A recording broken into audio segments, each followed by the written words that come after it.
because he was a man truly with a fantastic judicial demeanor and also a tremendous work ethic. And his devotion to the people of York County was evident from the beginning.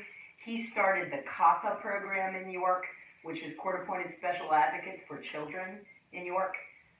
He just was a demonstration of how a judge should be. And some of his the other gentlemen on the bench at the time were also fantastic examples. So I got to learn firsthand what goes on in a judge's chambers, got to write opinions for a judge and see how judges deal with what comes into their courtroom from day to day. And at that same time, the first woman judge was elected in York County. That was the late Cheryl Dorney. So, yay, woman on the bench, the first woman on the bench in York County. And in the lengthy history of this county, you know, there have only been, and there are so far 6 women on the bench. Wow. That's all. That's got to change. Well, boom, we need number 7 right here. That's awesome. So what got you? Because, you know, you have to really have a passion to do these things. So you've been an attorney for how long? 31 years. Wow. 31 years. I spent a year clerking for Judge Casamatis, and then 12 years in the district attorney's office. Stan Riebert hired me, and I went from doing, you know, low misdemeanors and summaries all the way up to capital murder cases. I also ran the office as the first deputy. I worked my way up to senior deputy, then first deputy, and along with Tom Kelly, who later went on the bench, I ran the office with Stan. We were in charge of hiring, we were in charge of management. I ran the appellate unit, I ran the juvenile unit, I ran the domestic violence unit, and the child abuse unit. I did probably, well, there's somebody now in the DA's office who's been there for a very long time, and maybe is my equal in terms of sex crime prosecutions, the numbers, the sheer numbers. But at that time, I was almost the only person doing adult rape cases, which are very, very hard cases to do. And that's exactly the compassion. You know, I firmly believe that any successful person is going to be behind a successful woman. I really do. You hear me say it all the time. But the compassion that, and you've been doing it for long. I mean, we need to have someone like you in office because it's amazing the gift that you were given and to be able to work that gift like that and to smile. You know, you see things that people don't see, and you come up to represent the people. And I am totally about helping people get through the system. As a prosecutor, I've been about helping them achieve justice. You do it in a human way, and that's what's amazing, in a compassionate, personable way. Well, I care. And that's, I care. What we need. People have asked me a lot of times, how do you stand the things you see in your job? How can you stand it? And I tell them over and over again, my family, I go home at the end of the day and my family keeps me grounded, and I would want, if they were in the shoes of some of my victims, I would want them to be treated the right way. Amen. And so that's what I tried to do as a prosecutor. Then I went to the Attorney General's office, and then I prosecuted cases in 37 counties in the Commonwealth, not just York, but 37 counties total, all over the Commonwealth. Have you slept for 31 years? I have to. I can't think if I don't sleep. If I don't sleep, I'm not definitely not firing on all You look cylinders. beautiful today, by the way. Thank you. You're very kind. I'm happy to be here. Yes, I'm a morning person, so you catch me at a good time. Don't ask to talk to me at 9 o'clock. Well, it's so good to see you. You know what I love that you're doing is, with this day and age in social media, and please share this, you're humanizing. People are like judges, lawyers, right? I mean, they really are. And I know you do it for a living, so you might not see it, but I'm on the outside, and you are really doing amazing things.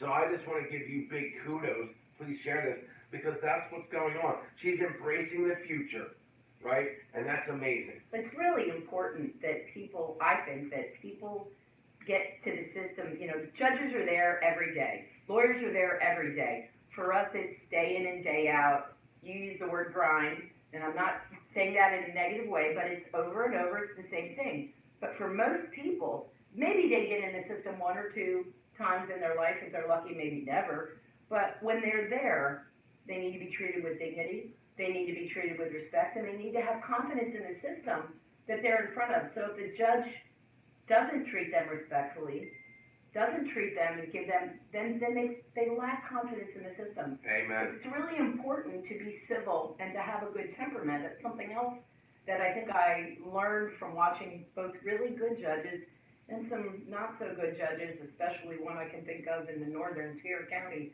who I used to hate to go appear in that person's courtroom because that person was inevitably talked down to everybody in the courtroom, everybody. It shouldn't be that way. I think you make a great point because they're children and whoever's connected, they tell them. So you're letting our county realize that this system works together in a community. And it's very important that people have confidence in the system. You know, that the worst thing I try to tell people, we still have the best system in the world. Is it flawed? Well, it's staffed by human beings. Are human beings flawed? Sure. Do they try? It's the most important thing that they do their absolute best, that they maintain, that they put in the hours that are necessary to hand down a correct opinion that's with the law, that they don't legislate from the bench, that they don't make up their own rules. But we have rules, we have laws. A judge's job is not to make the law. A judge's job is to apply it. And you do it in a compassionate way. I think what people are inspired to see when you're here is that you're compassionate behind it, right? Like, you have to do your job, and you have certain paths that you go down, but you do it in a human, compassionate way, and that is inspiring. And that is why your county needs to see you in the judge's office. Well, I hope so. I think that I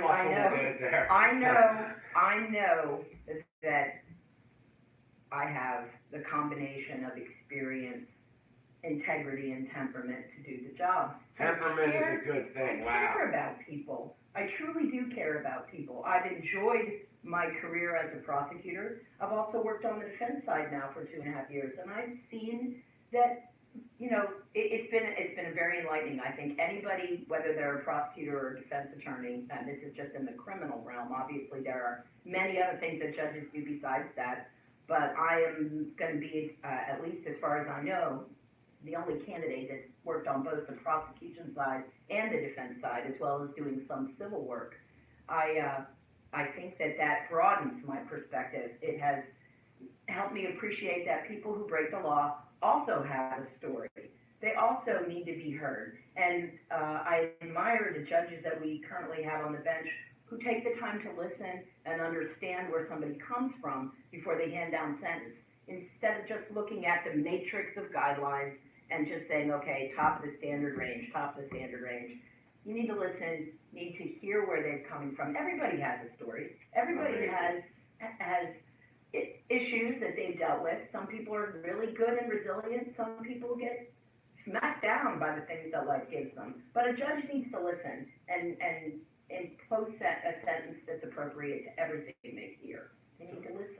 Let me ask you this question. How can people apply? They're like, listen, we got to get her in the office, and we do. So what can they do? They can like the page, but when do they come out to vote? Where do they vote, and who's eligible? Okay, well, first of all, we've got a while to go till the primary, although it'll fly by. May 21st is the primary. May 21st, May 5/21/19. 5/21/19. We want to get that ingrained. Can someone put that in the comments, 5/21/19? You've got to be registered to vote. You can't vote for me if you're not registered to vote, so that's really important. And if you're going to be out of town, get an absentee ballot. Okay, so get an absentee ballot. Where do they get that from? Okay, the voter registration or online. You can do it all online. Okay. Of course, everything's online, right, James? Yes. You can do it all online. So is this York County? So if they live in a county seat, they're anywhere in the county of York, from Delta to Fairview Township to New Cumberland, and if you're in York County, you can vote for me. Let's get active. Let's keep getting active. You know, what social media brings is we bring people in our community that are making things happen. And so you get to know them. You can say, wow, I got to know you. I'm so glad. You know, you might not have every experience you want in life, but to know the people through the experience, let me tell you, that relaxes you because you know you're going to meet someone that's a human being. They're a mom. They're going to be looking out for you. They're going to follow the rules. They're going to do it with compassion. That's a very good way to put it. I like that. Can I borrow that? I mean, you know, just in our encounters, it's been amazing. I'm excited for this, right? I'm excited because we as a community need to do things together. Right. And, 31 years, that's an amazing experience, I have experience in what I do, and experience is wisdom and sympathy, and I see that you have that. Sympathy is to be able to look through your eyes when she's sitting there doing her job and saying, this is a human with a family and kids and a grandma, or whoever it is, a son, or whoever. And a significant amount of life experience. Let me just add that in addition to having worked 12 years at the Attorney General's office and 4 years at the Food and Drug Administration. So tell us about that. What did you do there? Well, that was crazy. That was advising investigating agents in the Miami, Florida region, actually, who were doing criminal investigations in the United States for the United States Food and Drug Administration. So I got to work in federal court. The AG's office, this has been publicized, but in case your listeners don't know, I did the Jerry Sandusky investigation and prosecution. I was on the team that handled that, and of course his PCRA that's a post-conviction attack, was just denied yesterday. He's going to get a new sentencing hearing, but he's not getting a new trial, which is great. Well, thank you for that, because And that aged me. So, I aged 15 years doing that case. well, people, for someone to be able to see what you see, not everyone can be exposed to certain things. That's your gift, to be able to look through that, to be human, to come out and to handle and do the right things. And not lose my mind and end up in a straitjacket. I know, I can't imagine. I just saw that on the news. The media coverage was like nothing I've ever experienced. We were on Al Jazeera. We were everywhere. It was constant. And I gotta tell you, it was the funniest thing. It was hot during the trial. And we'd have guys, media guys, they'd be in a suit and tie from here up and shorts and sneakers from here down. It was so funny, but it was hard to be funny, to laugh, and yet you had to gallows humor, I guess. Yeah. What those young men sat up there and did, the bravery to take on, Jerry Sandusky, who was an icon. And I'm a Penn State graduate.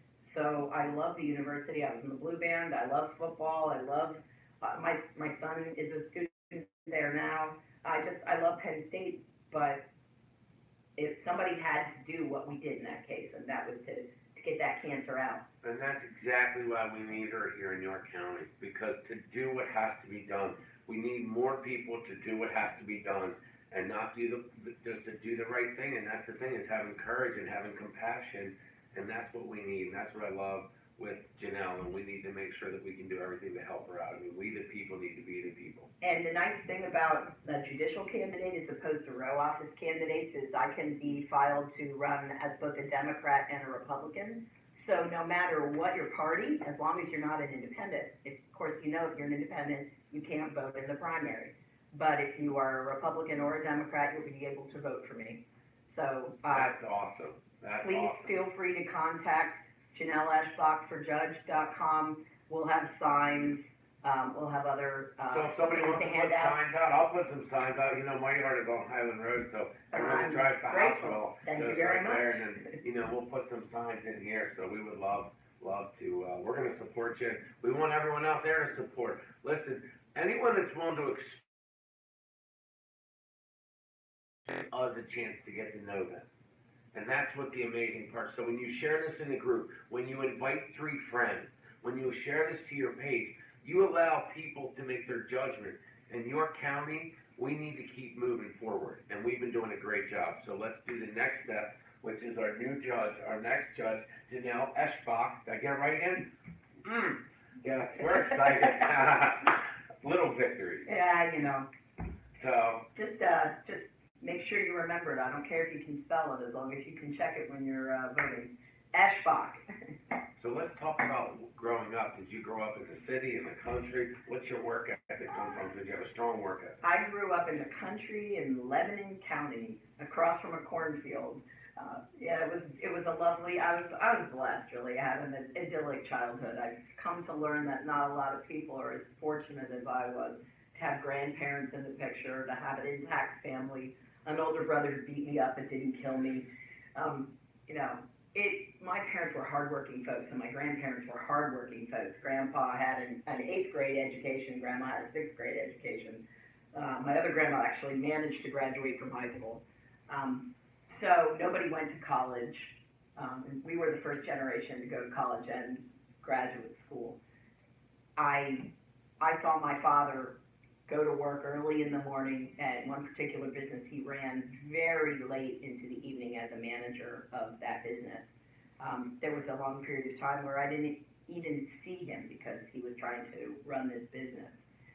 It was just understood that you went to work. You went to work, you did a good job, you made your way on merit, you paid your taxes, you didn't break the law, you respected law enforcement.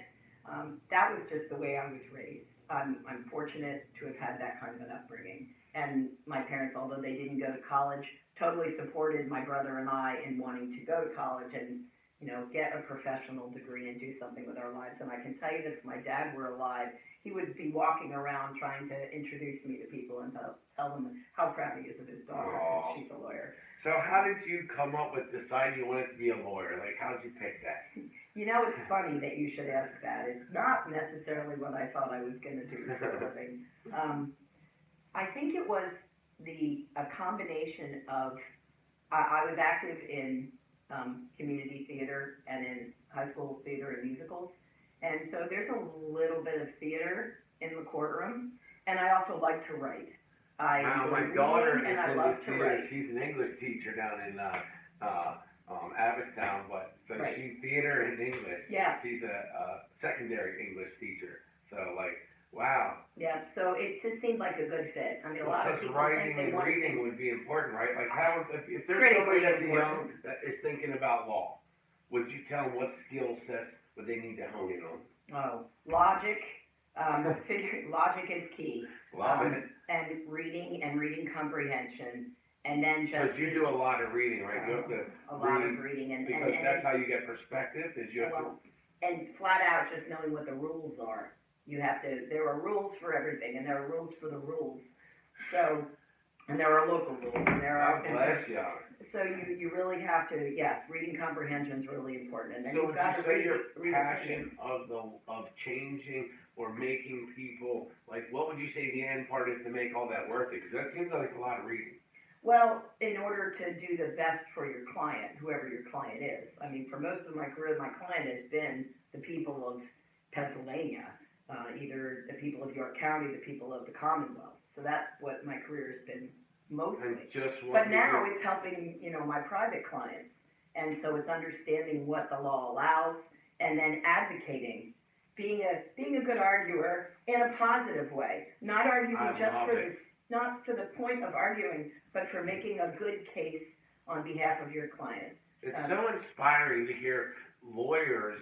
I mean, I've gotten to know, and you've gotten to know, and we got to feel, you know what it does? It just brings this awesome humanness to people that have a passion, and they're in our corner. If you're in the corner with them, they're in your corner.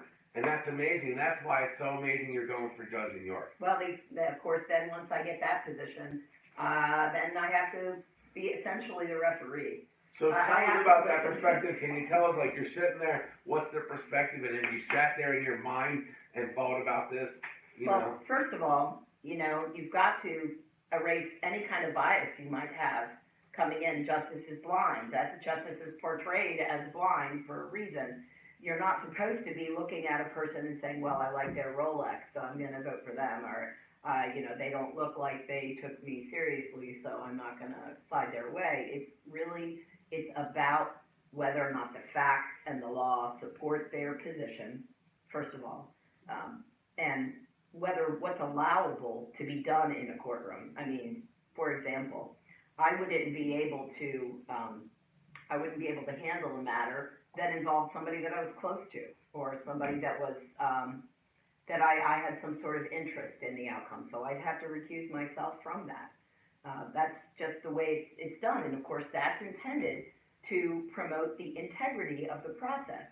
You have to make sure that the person that's hearing your case doesn't play golf with the lawyer on the other side. It's actually a little bit of a lonelier job. The judges sort of tend to keep although they certainly associate with the members of the bar, in bar association function, in a court, which I'm a part of, which is intended to promote professionalism in lawyering. Nevertheless, the judges, in my day as a law clerk, I remember distinctly that our judges only ate lunch with each other. They literally, it was Monday, Wednesday, Friday at the Yorktown, and Tuesday and Thursday at the Ramona. That has changed somewhat. What I see now of our judges is they work really hard. They're at lunch meetings when they're not on the bench.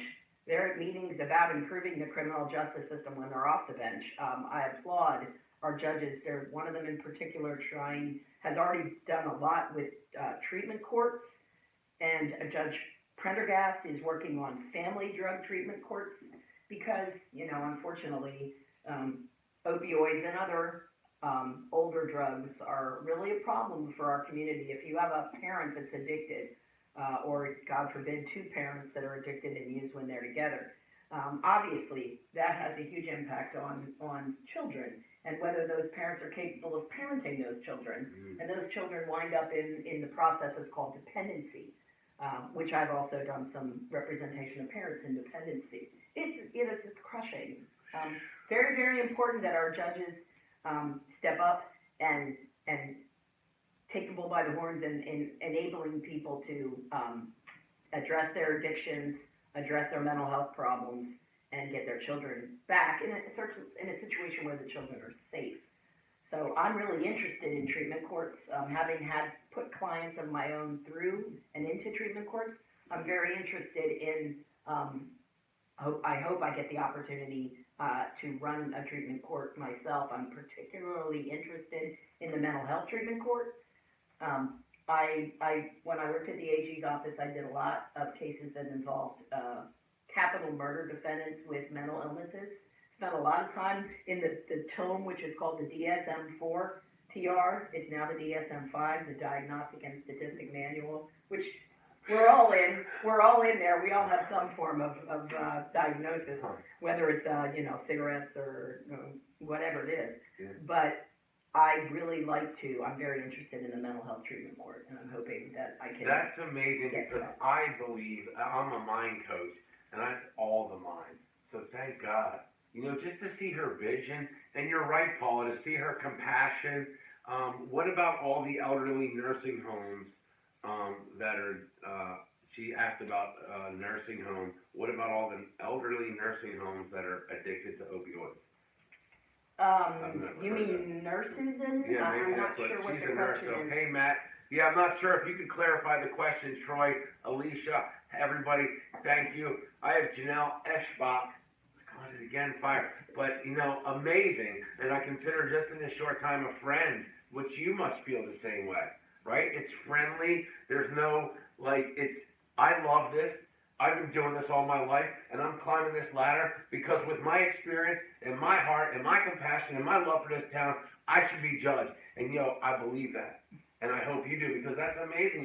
It's just been an amazing time. Are you having fun here today? I'm really enjoying myself. It's fun. We're going to be here more than once. Yes. So she's going to talk to her team, hi team, and they're going to be like, yo, we loved it. We want to see you do more of it. But, it's getting out there. Can you please ask? You never hear about that. So, Paula, if you could re-ask the question, we weren't sure if you were asking about nurses being addicted or who you were talking about or what you were talking about as far as nursing homes, because I don't know, is there a nursing home opioid addiction that you know of? Nothing pops to my mind. I mean, certainly there are in some situations, people are essentially sedated. I don't know if they're addicted. I can't say that I'm conversant with that, what she's talking about. I mean, this town, this county is concerned with elder abuse and elder mistreatment.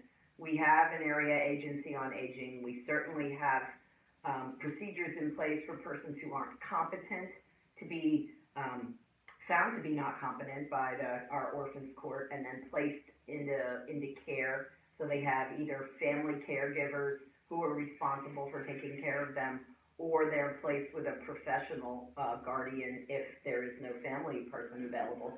I'm really not sure what your listener is referring to. Matt Crane said, should we be educating our children in schools at an early age about the drug epidemic? Absolutely, positively. The sooner the better. And I'm not at all adverse to scare tactics. Just giving kids an idea of how much getting addicted can mess up their When lives. we were kids, I was just talking to Kimberly last night about this. I said, we were petrified if we put a needle in our skin that there would be an air bubble and we would die. So that was like, I don't know. That's all I know is we were told. I don't know when I was told that, but sometime in my life when I was little, that there was an air bubble, you would kill yourself. I was like, I would never try that. And so I grew up the same way. I was terrified of drugs. I didn't want to be around them. We could just, I think probably people from probation, the York County Probation Department and the District Attorney's Office could tell you story after story after story of persons who've died, overdosed, unintentionally left behind loved ones who grieve for them, not being able to raise their children, but instead leaving them to be raised by grandparents who grieve for the loss of their child and who did everything they could to intervene, but they still couldn't kill the beast. Opiates, in particular, is my understanding, I'm not a scientist, that it literally changes the composition of your brain to cause you to crave more of it. You gotta not start. I'm not as simple as just say no. I'm not quite that simple. I know it's much more complicated, and there's a lot of codependent, co-occurring problems. So there's mental illness underlying, and instead of addressing the mental illness, folks start self-medicating. They start self-medicating. It's good to hear you say that because mental illness is huge, and I feel like we've not really given a good avenue, or we could increase the avenue of people to be able to seek some help in that area. People need to be, some people can do it with just therapy, but most people need a lot of people need a combination of things like the Vivitrol shot and therapy, Suboxone and therapy to work their way off of opiates. And the court allows, the treatment courts allow stumbles. Nobody's perfect. They understand that people that's make important mistakes. too. People always are trying to get back on track. Truthfulness and accountability. Don't lie to the judge. Don't lie to the judge, because the judge's not going to like it if you lie to the judge. And their BS meter is pretty good. Oh. They're good at figuring out if you're telling them a falsehood. So don't lie to the judge. They don't like it. Please keep the questions coming. I have a 6-year-old and an 8-year-old. What would be a great way to start a conversation with them that wouldn't scare them, or a way that they could understand it? Oh, I wish I was an educator. I'm sure there's a really good answer for this. I think that, this depends upon the level of sophistication of your child. What you know them better than anybody, and what they're capable of handling. There are opportunities, I think, to say that something bad has happened to a person because they used drugs, and I'm sure you can teach your 6 and 8-year-old what a drug is, both from the standpoint of ones that you get over the counter, like Tylenol, the things that they take that mommy and daddy give them that help them, and then things that people buy on the street, which are not legitimate, not good, not things that mommy and daddy give them and say are okay, and tell them that very bad things have happened to people who use those drugs that they buy from sources that aren't okay sources. I think you probably just have to give the message in a way that's, appropriate for your child's ability. But addressing it, I think that's great. Address it and don't run away from it.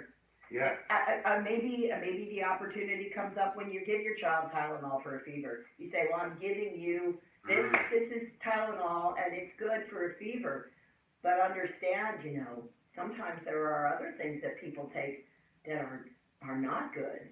It's just as simply as that, so that you make them aware because. And show them when you're in the pharmacy that you're getting it in the store that you're going to. Here's where mom and dad Right, got this right in the store. Right, I have a prescription. Yeah. I didn't, My or name I is bought on it here. on the counter, or off a counter, I didn't buy it on the street. And it, gives an opportunity for them to be aware of that, even before, you get to the point of saying something bad happened. You know what, you talk about it, communication, and being upfront and being honest, right? Kids can see through lies too, they're not stupid, so they